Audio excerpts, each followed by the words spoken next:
Well, hello to all my physics pals. Paul Lake here with another physics problem solved. We're going to do a projectile motion problem that I call, Will He Make the Field Goal? And it is football season, and my beloved Fresno State Bulldogs won their last game last Saturday by making a field goal right at the end of the game. So very, very topical problem. You need to know projectile motion. That's what we're discussing here. And then as part of that, you'll need to be able to use the kinematic equations for constant acceleration.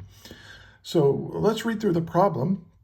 A place kicker must kick a football from a point 36 meters, or about 40 yards, from the goal. And half the crowd hopes the ball will clear the crossbar, which is 3.05 meters high. When kicked, the ball leaves the ground with a speed of 20.0 meters per second at an angle of 53 degrees to the horizontal. By how much does the ball clear or fall short of clearing the crossbar? And B, does the ball approach the crossbar while still rising or while falling? Okay, so now what I suggest you do is pause the video right now and give it a shot on your own, and then hit play when you want to compare your work with mine. And you can skip around if you want, it's up to you. I do recommend you actually listen to the video because I teach the problem. I go over a lot of details that you might miss if you just skip around. Yeah, all right, but that's totally up to you. And if I talk too slow, you just put the video on 1.5 speed. It might sound more normal. All right, let's draw a picture of the problem here. Here's our football field. Here's the ball. Let's make this a flat plane. I'm going to call this the x-axis, and this will be the y-axis, of course. And then, let's see, what do we know? We know that right here is the goalpost.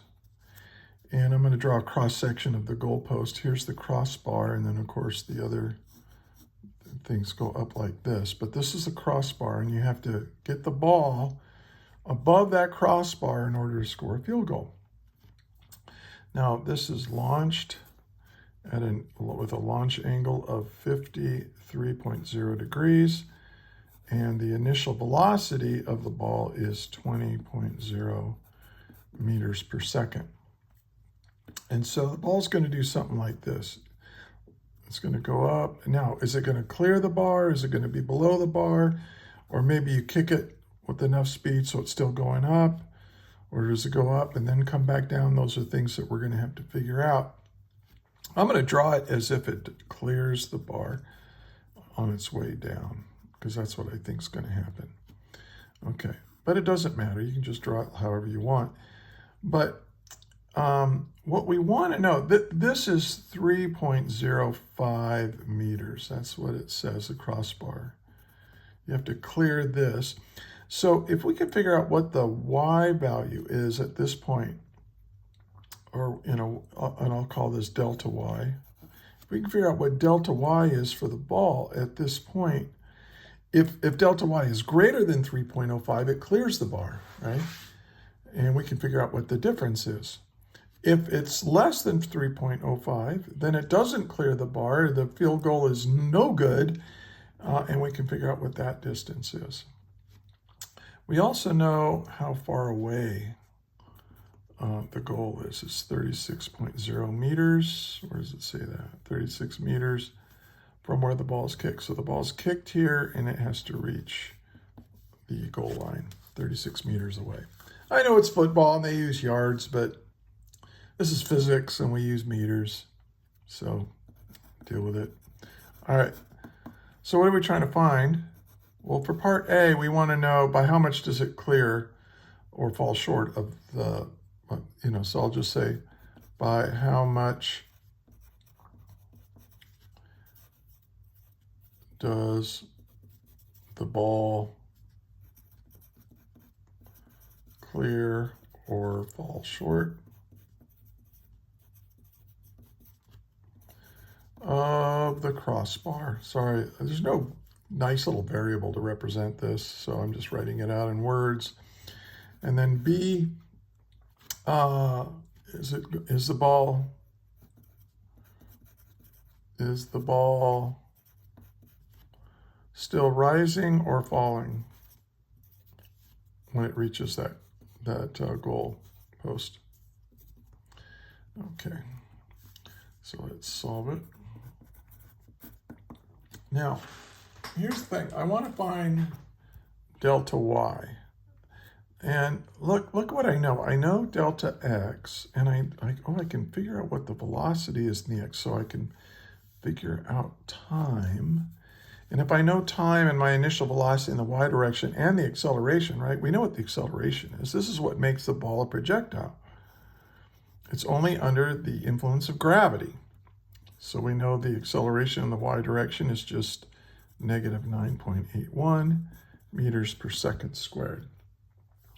There's no horizontal acceleration because we're assuming that there's no air resistance in these projectile motion problems. Okay, so for part A. So I want to find this delta y. Well, I have this equation, right, from the kinematic equations. This is the one you use in projectile motion probably more than any of the others. Okay, so we have this. Now, a lot of students, they say, well, how do you know what to do next? Well, this has what I'm trying to find in it, delta y. But what do I know? Do I know v naught y? Do I know the initial velocity in the y direction? No. And this is what I'm trying to find. Do I know how much time went by? No. Do I know the acceleration? Yes. So this kind of tells me what to do. Hey, if you're going to solve this problem using this equation, you need to figure out what this is, and you need to figure out what this is. So it kind of tells you what to work on next. Well, what is v naught y? Well, I look at this is a velocity vector, isn't it? So it has an x component and it has a y component. And we know what the y component is. V naught y is equal to the initial velocity, initial speed anyway, times the sine, because it's the opposite leg, right? The opposite leg. So that vertical component of the initial velocity is v naught times the sine of the launch angle. And this is 20.0 meters per second times the sine of 53 degrees. Now I did all the arithmetic ahead of time, and when I did this I got 15.97 meters per second. So we've got this. Now we need to figure out time. Well, remember when in projectile motion problems, like I need to find time, and I'm using it in the y direction. So I'm going to look in the x direction, and there's only one x direction equation, and that's this. The displacement in the x direction is equal to the initial velocity in the x direction times time. Well, what do I know? Do I know delta x? Yes. What am I trying to find? I want to find time. Do I know v naught in the x direction? No, but I can figure it out because I know that it's this component of this vector. It's the horizontal component. And so I'm going to solve for time. Time is equal to the displacement in the x direction divided by the initial velocity in the x direction, which is v naught times the cosine of the launch angle. Or v naught x is equal to that. All right, so now let's plug in our values. This is 36.0 meters, and this is 20 meters per second times the cosine of 53 degrees. I worked out the arithmetic ahead of time, and what I got when I did this is 2.99 seconds. So now I know what time is. So now I can figure out what delta y is.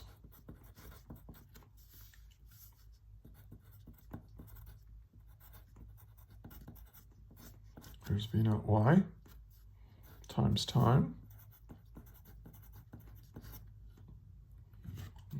plus 1/2 a. Now I know what a is, negative 9.81. You got to remember to put that negative in there, times 2.99 seconds squared. And don't forget to square the time on here. Now I already did this arithmetic, so that means that delta y is 3.90 meters. Okay, so the ball is at 3.9, almost at 4 meters, right? So that means the ball is going to clear the crossbar. The field goal is good because the ball is above the crossbar. Okay. How much is it above the? That's how much we want. So we're going to take, it's 3.90 meters minus the height of the crossbar. And this gives me my answer, 0.85 meters above or clearing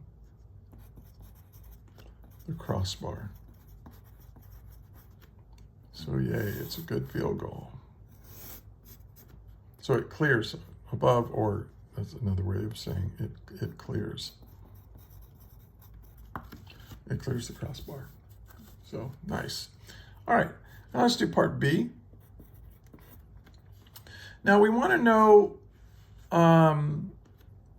is the ball on its way up, or is it going up and on its way down when it reaches that spot? Now here's how we can figure that out. We know how much time it took to get from here to here. Now let's just draw this and let the ball hit the ground. That takes a certain amount of time, which I can figure out. And if this time, the time of total flight of the ball, well, half of that time is when it reaches the maximum height. So if half of this time is less than 2.99 seconds, we know that the ball has to be on its way down. Okay, I hope that made sense. So what I'm going to do is I'm going to figure out how much total flight time. Total flight time for the ball. Well, remember that delta y, when it hits the ground, delta y is equal to 0 at this point. So this is a little trick you can use to figure out how much time it takes the ball to go from and this only works, right, if delta y is 0. If you start, if the height of the ball, if the ending height of the ball is the same as the beginning height of the ball. So we're going to say, okay, well, delta y, I'm on the screen barely. If delta y is equal to v naught y times t plus 1/2 a in the y times t squared, and we're going to set this equal to 0. Okay, and what does this let me do? Well, now I can divide both sides by time, and I get v naught y plus 1/2 a in the y t squared equals, not t squared, I'm sorry, I canceled out the t, right? I canceled this t here, and then I canceled the t with the t squared. So there's no t squared. So this is just t. Now this allows me to solve for t. So let's do that. Oh, by the way, if you're finding this helpful, could you do me a favor? Like the video, because the YouTube algorithm likes that, and it helps other students find it. It helps me build up my channel. Much appreciated. I don't make any money doing this, so I'd like to someday, though. And then also subscribe to the channel if you're a physics student. Recommend it to your friends, and then yeah, share it with your teacher. I really like it when teachers use my stuff. I'm a retired high school physics teacher. So anyway, this is equal to 0. So now we can solve for time. Time is equal, we'll put this on the other side. Then multiply by, then we got to get rid of this 1/2. So multiply both sides by 2. And then we got to get rid of this acceleration. So we're going to divide both sides by the acceleration.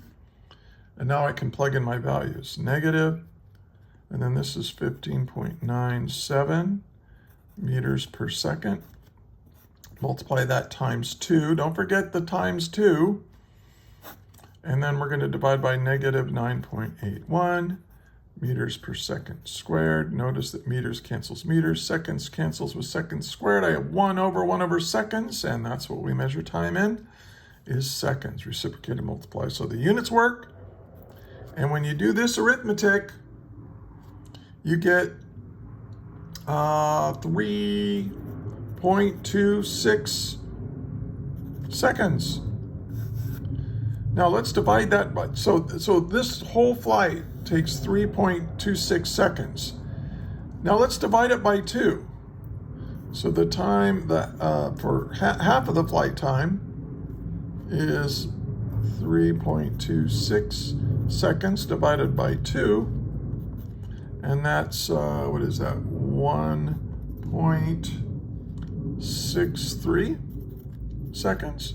So that means that the ball reaches its maximum height after 1.63 seconds. But it doesn't reach the goal for 2.99 seconds. So the 1.63 seconds is less than 2.99 seconds. Therefore, the ball has already reached its maximum height, so it's on its way down. So the ball is falling. And that's my answer to part B. Okay, let's take a look at the whole thing here. Very, this is a nice little projectile motion problem, very similar to what you'll see on an AP Physics test, either AP1 or AP Physics C. And there you go.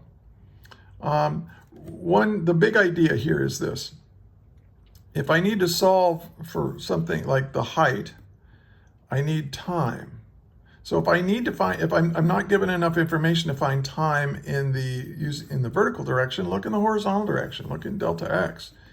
And lo and behold, they give us enough information. I can solve for time, and then I plug that time back in to the y direction equations. By the other problems, the opposite is true, where you have to use the y direction to solve for time, and then you apply that to the horizontal direction. So yeah, just look for that. Look for that. Hey, if you got through this whole video, thank you for watching. Again, please like, share, and subscribe. And until the next video, may the net force be with you always. That is all.